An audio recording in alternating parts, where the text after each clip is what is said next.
gente tem desenvolvido um trabalho de conhecimento aqui, né, para nossas conversas. Não chamamos de palestra porque nós não somos, né, palestrantes. A gente quer sempre desenvolver uma ideia sobre tudo o que acontece, né?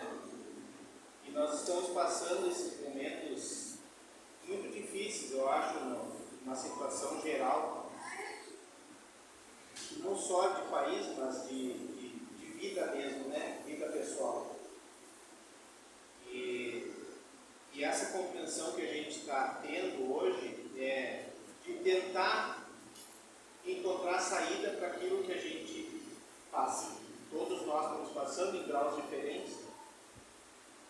Sexta-feira passada a nossa casa estava cheia aqui e a gente vê muita necessidade, tanto das pessoas que nos procuram aqui, né, nós, mas dos desencarnados, daqueles entes que foram de alguma maneira embora e não conseguem se desligar do planeta, né, da matéria.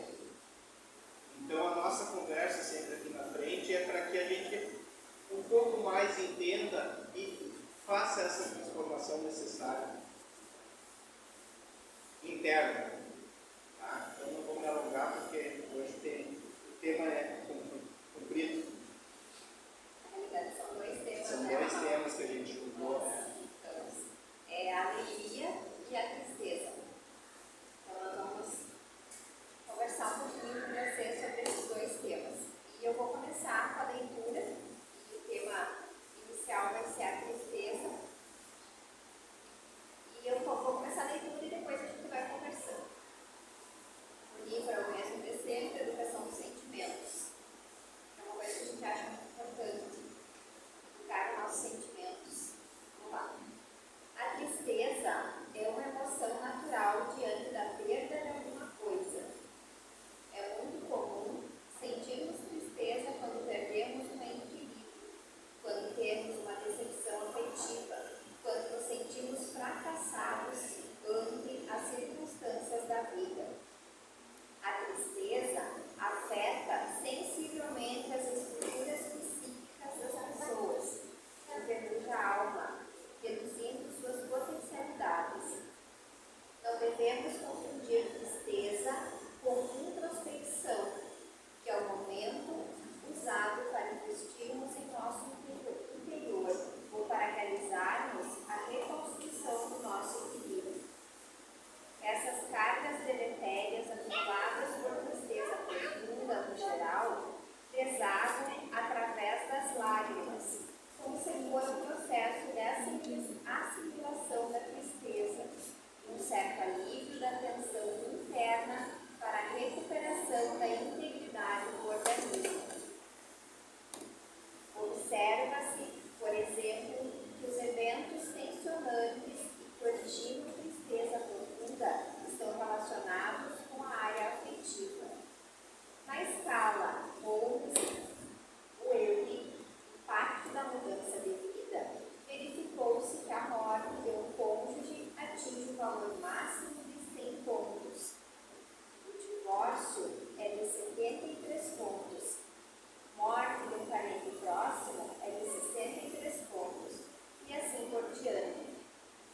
Um estudo na Austrália mostrou que 8 semanas depois da morte do cônjuge, viúvos e viúvas têm reações de imunização diminuídas, ficando vulneráveis à infecção.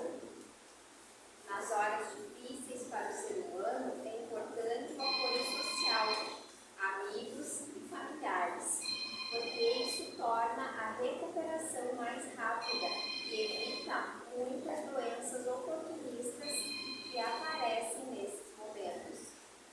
Em várias experiências, foi constatada a importância dos grupos de apoio. Até nos animais, eles verificaram os efeitos do paro do grupo.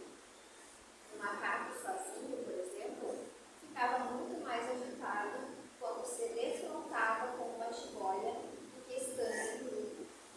Um homem que perdera seu emprego por 3 vezes conservava-se bem equilibrado apesar do grupo. Questionado,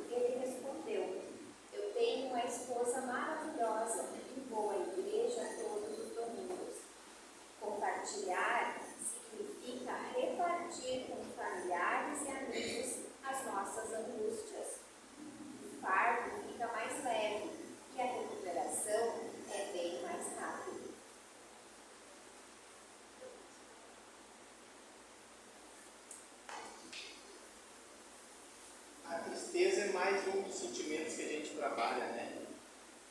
Só que é um sentimento que a gente não deveria criar. Ele vem ao natural nas perdas, como Karine leu. E perdas a gente tem todos os dias, diversas situações.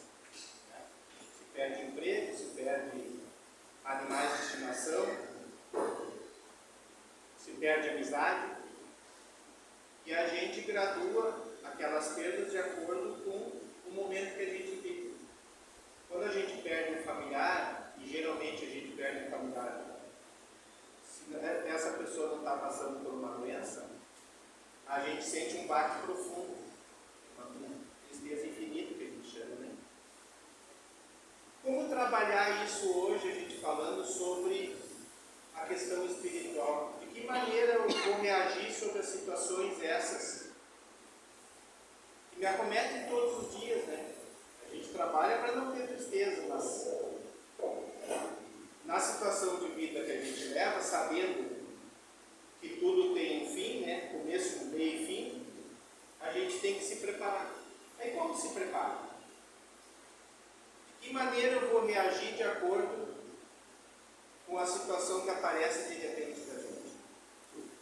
Até a própria doença que às vezes a gente surge no meio da nossa caminhada, né? Como que a gente reage em relação a essa situação? E a gente fala muito aqui sobre o amor de nosso Senhor Jesus Cristo, o amor de Deus. Então, como é que isso transforma isso para a nossa vida? Como é que eu vou fazer isso no meu dia a dia? Quais são as possibilidades que eu vou enxergar para que eu saia daquele caminho? E aí eu estava vendo no meu estudo hoje, eu estava vendo um exemplo que para mim é bem simples e claro para isso. E é uma coisa que eu faço quando eu estou indo aqui, que eu faço um chimarrão de manhã, quando eu não tenho compromisso muito cedo, eu vou para a beira do rio, lá nas pedras de Itaqui, e fico olhando para o lado da Argentina. Então eu sei o mato que tem do outro lado da Argentina, eu sei as casas que tem do outro lado da Argentina, as pessoas que cruzam lá, eu fico olhando para frente. E aí eu acho bonito aquela construção que tem lá do outro lado do alvear, que é bonito. E aí eu não estou vendo onde eu estou. Eu não estou enxergando onde eu estou, aonde eu me incluo. E quando a gente começa a olhar para o nosso entorno, para as coisas bonitas que estão na nossa volta, é Deus presente na nossa vida. De que maneira eu transformo isso de uma maneira saudável para mim viver? Agindo na minha própria situação de vida ali. Na nossa casa a gente tem jardim, tem flores, tem que pintar a casa, tem que arrumar um telhado, a gente tem que agir. A gente tem que vencer essa resistência que está nos atacando. Mas tem gente que cultua a outra. Tem gente que se vitimiza perante a perda, porque acha que vai ter atenção. Aí numa relação familiar, quando um dos entes desencarna, o outro precisa de atenção. E quem é que vai dar essa atenção? Se eu não for vítima daquela dor, se eu não me cobrar o choro, quem é que vai me dar atenção? Num primeiro momento, é lógico que os familiares vão estar juntos, mas a vida continua para todos. E aí a Karine falou nesse grau, né, de perda. Quem sente a perda que está dentro de casa é o grau maior, mas aí o pessoal da volta já vai diminuindo aquele grau. Já não tem tanta resistência. Porque nós temos que ter a compreensão que existe um prazo para todos nós. Ah, mas eu perdi meu marido num acidente. Estava marcado. Agora, semana passada, se deu 15 dias atrás, um irmão de uma amiga minha faleceu naquele acidente de caminhão ali em Rosário. Não era para ele estar na estrada, era para ter ido outro caminhoneiro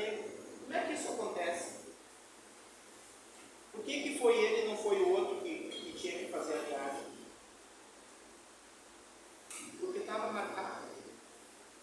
Estava acertado que o tempo dele estava encerrando. Ah, mas precisava ser de caminhão? Isso a gente não pode definir, né? Só Deus define. Mas que tinha um encerramento, tinha. Então, essa compreensão sobre a tristeza que a gente tem que começar a ter. Eu tenho que lutar, porque são dois sentimentos paralelos. Depois nós vamos falar sobre a alegria. São dois sentimentos paralelos: a tristeza e a alegria. Elas vão andar de mão dadas. Elas saem do mesmo poço, da mesma caixinha que a gente tem. Qual é que a gente vai dar mais ênfase no nosso diário? Eu falo sobre a tristeza porque já comentei uma outra vez aqui, né? Eu vi a minha avó viver uma vida triste, porque ela sempre estava gemendo sobre tudo. Chegava lá, ela gemia, saía, ela gemia. Então, eu não conseguia compreender, eu era muito novo naquela época, né? Eu não conseguia compreender por que ela vivia a tristeza, era por falta de atenção. Uma casa cheia de gente e ela não recebia atenção. Ela só trabalhava perante a família ali, fazendo o que tinha que fazer naquela época, pão, doce, comida, mas não recebia reconhecimento. Então, por evitar a tristeza, a gente fala muito nisso, né? Que as pessoas dentro de casa comecem a se abraçar, comecem a se compreender. Nem tudo é guerra.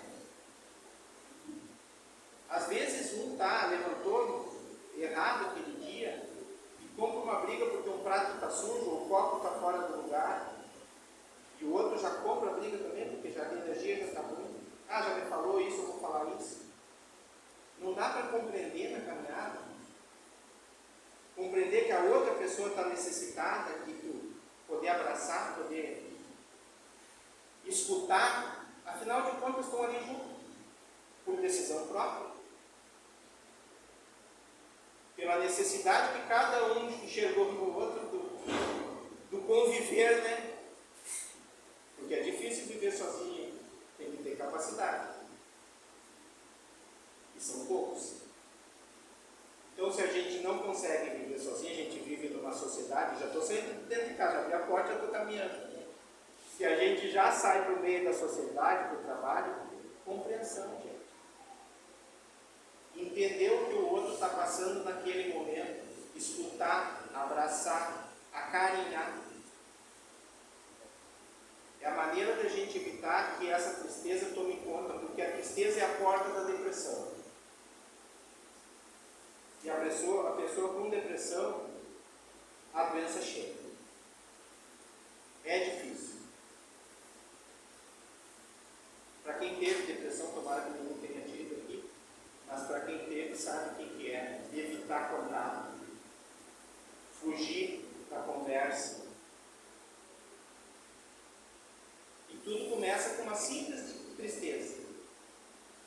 Uma pequena tristeza, uma pequena perda. Mas a pessoa cultiva. No outro dia vem com uma segunda perda, a pessoa cultiva. A nossa necessidade é cultivar o bem, cultivar o amor, a compreensão. Nós temos que pensar o lado bom, sempre. Sempre. Agora nós estávamos ali, né, falando, não tem nada a ver com tristeza, mas tem a ver com compreensão de uma situação que nós aqui no centro estamos passando. E aí tem os prós e os contras, é lógico. Aí o nosso comentário era, vamos pensar que tudo vai dar certo. A nossa ideia é que tudo dê certo, para a coisa continuar andando do jeito que está andando aqui dentro. Que a gente está conseguindo, todo mundo aqui está conseguindo se sentir em casa cada vez que vem. Nós precisamos manter. Agora, se um pensar que lá vai acontecer alguma coisa que vai atrapalhar, já vai contaminar o outro que está do lado. E aí a gente já fica meio puxando. Aí a energia que chega já não é a tua. Eu vou parar aqui para ter outro crédito. Só para acrescentar um pouquinho, um olhar um pouco diferente do global. Eu já falei aqui outras vezes, e vou repetir, é uma coisa que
nós imaginávamos que deveria ser. Então, nós sempre estamos querendo que tudo seja conforme nós entendemos que é certo. E quando isso não acontece, isso gera frustração e aí gera tristeza. Se a gente não conseguir sair daquele ciclo, daquela tristeza, ficar pensando naquilo que acontece, que aconteceu, ficar aumentando esse tipo de energia, aí acontece o normal do favor, a gente entra numa depressão. A gente não conseguiu lidar com aquele primeiro sentimento que se instalou. O que nós não temos consciência? Toda vez que nós rezamos o Pai Nosso, a gente fala. O Pai Nosso é como se fosse um mantra falado. Fala, mas nem sempre a gente presta atenção no que a gente está falando. E a gente sempre diz assim, ó, seja feita a sua vontade, tanto na terra quanto no céu. Eu não digo que seja feita a minha vontade, tanto na terra quanto no céu. É a sua. Então é a vontade do Criador. Então muitas vezes o que nós achamos que aconteceu de maneira errada, equivocada, que eu não merecia, é a vontade de Deus. Estava dentro do processo que deveria acontecer. E é o exemplo que o Ronaldo também falou. Quando o motorista foi, que não era uma viagem que ele fez e aconteceu o pior, digamos assim, ele desencarnou, estava tudo dentro dos planos.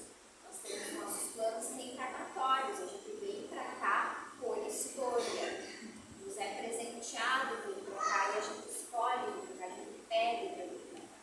E aí quando a gente chega aqui, a gente não lembra, mas tudo está dentro dos planos, tanto de Deus, quanto da espiritualidade superior que nos rege, que nos auxilia.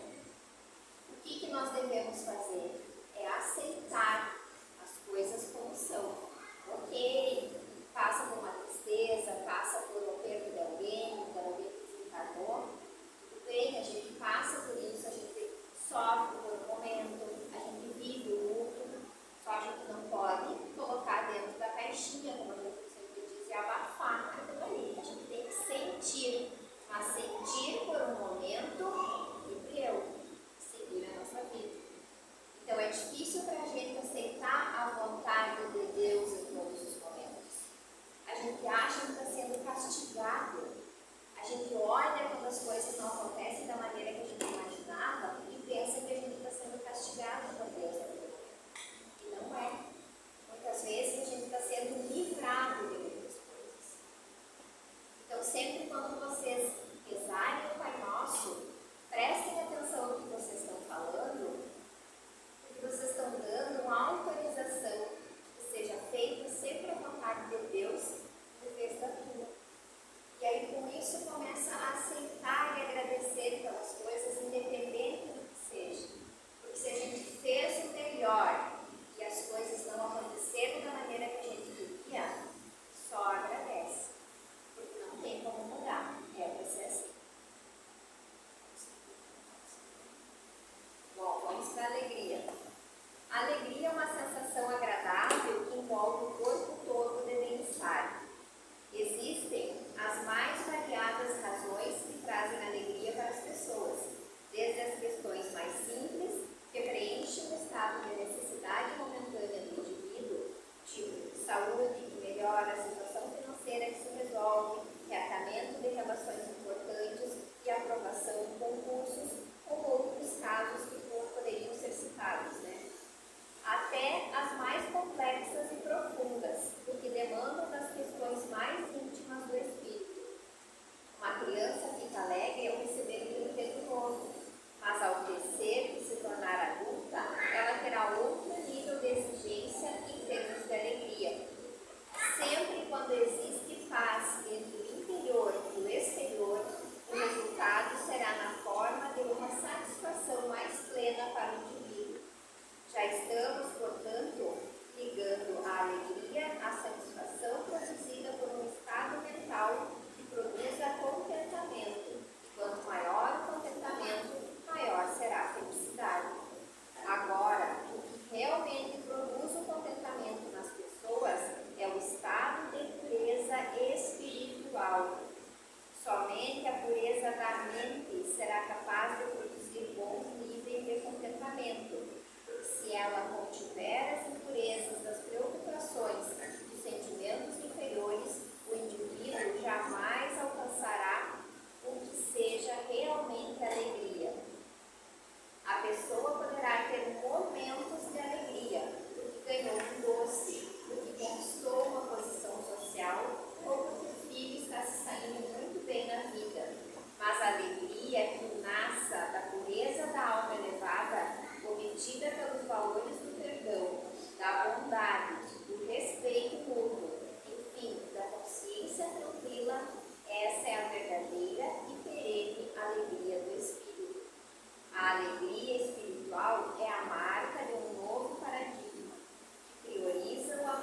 bases e seremos mais felizes.